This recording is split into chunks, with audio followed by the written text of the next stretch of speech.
nefron terbagi menjadi 3 bagian ya adik-adik. Yang pertama ada badan Malpighi, kemudian yang kedua ada tubulus, dan yang ketiga ada lengkung Henle. Pada badan Malpighi terdapat struktur yang mirip mangkuk. Nah, struktur yang mirip mangkuk tersebut dinamakan dengan kapsula Bowman. Kemudian di dalam kapsula Bowman terdapat glomerulus. Nah, selanjutnya tubulus. Tubulus contortus proximal atau kita singkat sebagai TKP.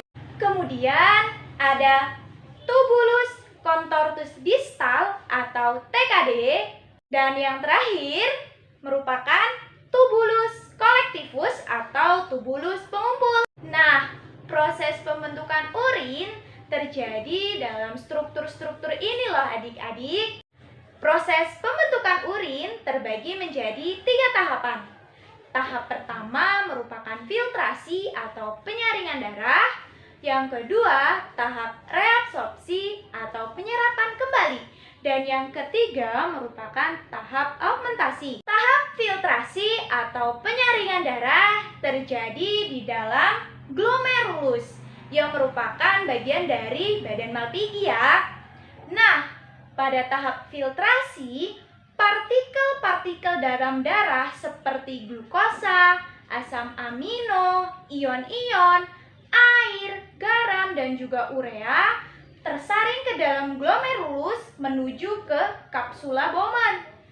Nah, pada tahap inilah terbentuk urin primer atau disebut dengan filtrat glomerulus. Urin primer yang mengandung zat-zat seperti glukosa, asam amino, ion-ion, air, garam, dan juga urea akan menuju ke TKP atau tubulus contortus proximal dan mengalami tahap reabsorpsi. Reabsorpsi merupakan tahap penyerapan kembali zat-zat yang masih dibutuhkan oleh tubuh, yang nantinya zat-zat tersebut akan dikembalikan ke dalam tubuh. Nah, zat-zat apa saja yang direabsorpsi dalam TKP?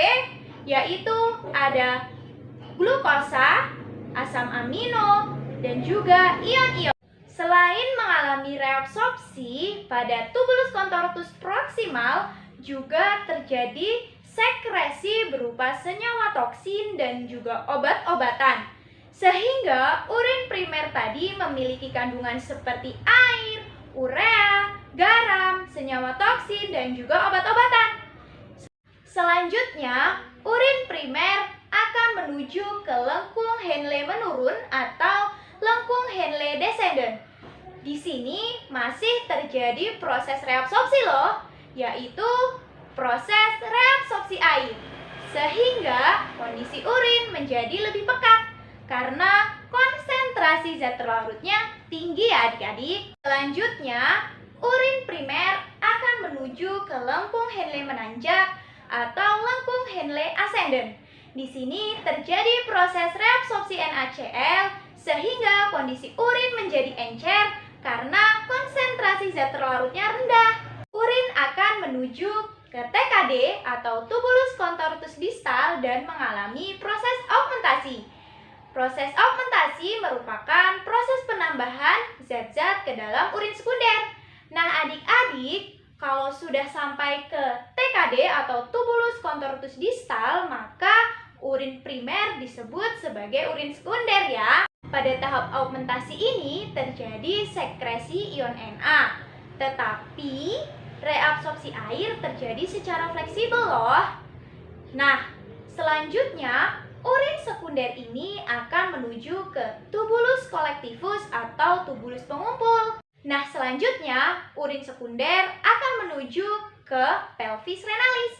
Kemudian melalui ureter akan menuju ke kandung kemih atau vesika urinaria. Ketika kandung kemih atau vesika urinaria sudah penuh, maka kita akan terasa ingin buang air kecil.